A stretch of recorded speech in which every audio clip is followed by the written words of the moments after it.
বর্তমান সমাজে অনেকেই আছেন যারা বিয়ে করে বিভিন্ন কারণে তা প্রকাশ করতে চান না। অনেকে মনে করেন ছেলে মেয়ে রাজি থাকলে এবং তারা কবুল বললেই বিয়ে হয়ে যায়, কিন্তু গোপন বিয়ে মাকরুহ নাকি নাজায়েজ, এ নিয়ে ইসলাম কি বলে, বিস্তারিত থাকছে ডেস্ক রিপোর্টে।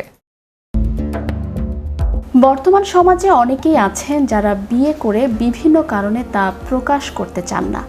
অনেকে মনে করেন ছেলে মেয়ে রাজি থাকলে এবং তারা কবুল বললেই বিয়ে হয়ে যায়, কিন্তু গোপন বিয়ে মাকরুহ নাকি নাজায়েজ, এ নিয়ে ইসলাম কি বলে।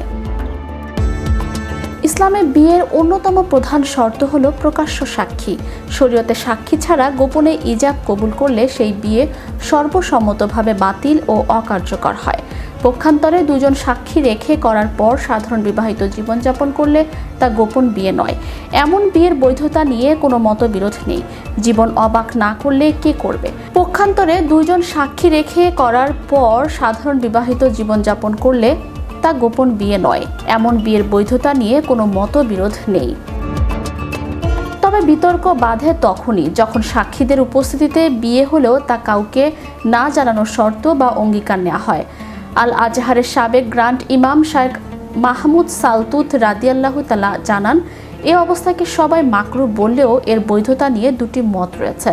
একদল ফকি মনে করেন দুজন সাক্ষী থাকলেই বিয়ে বৈধ হয়ে যায়, পরে গোপন রাখার অনুরোধে তা বাতিল হয় না। অন্য একদল ফকির মতে বিয়ের খবর গোপন রাখার নির্দেশ বা সমঝোতা সাক্ষীর মূল উদ্দেশ্যেই নষ্ট করে দেয়।